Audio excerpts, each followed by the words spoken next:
இயேசுவில் பிரியமான என் சகோதர சகோதரிகளே, இறைவரங்கள் பிறரோடு பகிர்வதற்கே இறைவன் நமக்கு கொடுத்த வரங்களை நம்முடைய சகோதர சகோதரிகளுக்கு நாம் பகிர வேண்டும் என்பதே ஆழமான சிந்தனையை கொடுக்கின்றது.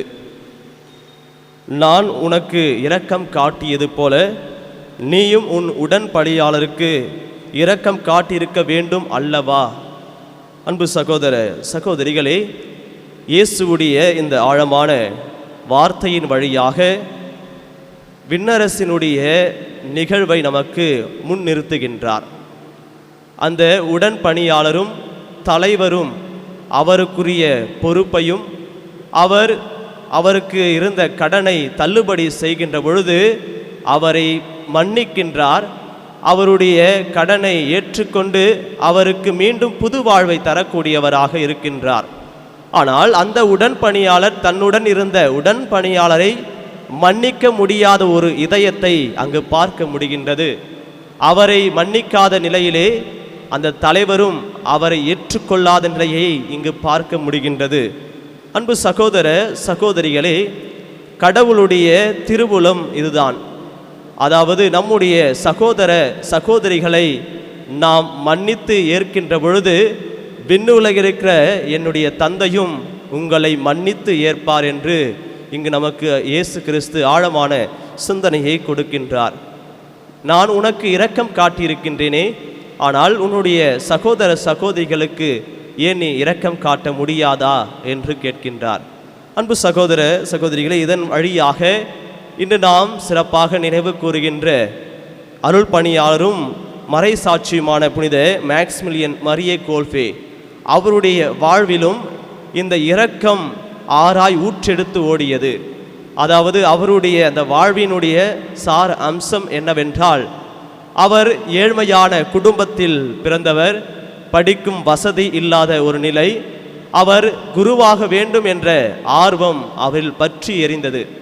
அப்பொழுது அவரோடு இருந்த அந்த குடும்பத்தில் இருந்த மற்ற அனைவரும் சேர்ந்து அவரை எப்படியாவது படிக்க வைக்க வேண்டும் என்ற நிலையிலே அவரை படிக்க வைத்து குருவாக்கினார்கள். அவர் பிரான்சிஸ்கன் சபையிலே சேர்ந்து சிறந்த ஒரு குருவாக அவர் பணியாற்றி மக்களுக்கு நற்செய்தியை அறிவிக்க வேண்டும் என்ற நிலையிலே அவர் மரி அன்னையின் மீது ஆழமான பக்தி கொண்டு பல கருத்துகளையும் பத்திரிகைகளையும் எழுதி அன்னை மரியா மீது ஆழமான அன்பை கொண்டு நற்செய்தியை இவ்வாறாக அவர் அறிவித்தார்.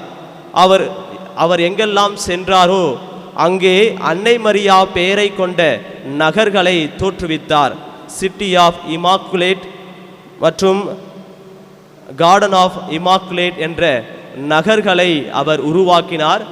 நைட்ஸ் ஆஃப் இமாக்குலேட் என்ற பத்திரிகையும் எழுதி அன்னை மரியாவை பற்றிய கருத்துகளையும் நம்பிக்கைகளையும் அதில் எழுதி இவ்வாறாக நற்செய்தியை ஆழமாக மக்களிடையே அவர் அறிவித்த ஒரு உன்னத புனிதராக இருக்கின்றார். குறிப்பாக அவர் வாழ்ந்த அந்த தருணத்திலே ஹிட்லர் யூதர்களை கொன்று குழித்த அந்த சமயத்திலே இவரும் சித்திரவதை செய்யப்பட்டார். பல கொடுமைகளுக்கு ஆட்கொள்ளப்பட்டார். இவரையும் சிறையில் அடைத்து கொடுமையான முறையிலே அவரை கொடுமைப்படுத்தினார்கள். அப்பொழுது அங்கிருந்த ஒரு சிறைவாசி தப்பிக்க முயற்சி செய்தான். அப்பொழுது அவரை மரண தண்டனை விதிக்க வேண்டும் என்று அங்கிருக்கின்ற காவலாளிகள் அவரை மரண தண்டனை விதிக்க வேண்டும் என்று தீர்மானித்தார்கள். அப்பொழுது அவர் கெஞ்சி அழுதார், என்னை விட்டு விடுங்கள், என்னுடைய மனைவி என்னுடைய பிள்ளைகள் அவர்கள் தனியாக இருக்கின்றார்கள், அவர்களை பார்த்து கொள்ள யாரும் இல்லை என்று கதறி கூப்பாடிட்டு அந்த சிறைவாசி அழுதான். அப்பொழுது புனிதர் அவரை அந்த மனிதனுடைய இதயத்தை பார்த்து அவரை விட்டுவிடுங்கள், அவருக்காக நான் மரண தண்டனை ஏற்றுக்கொள்கிறேன் என்று இந்த புனிதர் அந்த மனிதனுக்காக மரண தண்டனை ஏற்றிக்கொண்டார். அந்த ஹிட்லருடைய அந்த கொடுமையான அந்த ஆட்சி சமயத்திலே ஊசி போட்டு அவர்களை சாகடிக்கக்கூடிய ஒரு சூழ்நிலை இருந்தது. எனவே நம்முடைய புனிதரை ஊசியால் குத்தப்பட்டு அவர் இறந்து நற்செய்திக்காக இயேசுவுக்காக மறைசாட்சியாக இறந்தார். அவருடைய வார்த்தை பிறருக்காக நான் என்னுடைய உயிரையும் கொடுப்பேன் என்ற நிலையிலே அவர் தன் உயிரை கொடுத்தார். அன்பு சகோதர சகோதரிகளே, நான் உனக்கு இரக்கம் காட்டினேன், நீயும் உன் சகோதரர்கள் மீது இரக்கம் காட்ட வேண்டும் என்பதுதான் ஆழமான சிந்தனை நம்முடைய கிறிஸ்துவத்தில் பொதிந்திருக்கின்ற ஒரு பொக்கிஷம். அந்த பொக்கிஷமானது நம்முடைய இதயங்களிலும் இருக்கிறது. நாமும் நம் சகோதரர்களை இரக்கம் காட்ட வேண்டும், அன்பு செலுத்த வேண்டும். அவர்களையும் நம்முடைய சகோதர சகோதரிகள் போல் மன்னித்து ஏற்றுக்கொள்கின்ற பொழுது நாமும் அந்த விண்ணரசனுடைய அந்த செல்வங்களை பெறக்கூடியவர்களாக இருக்கின்றோம்.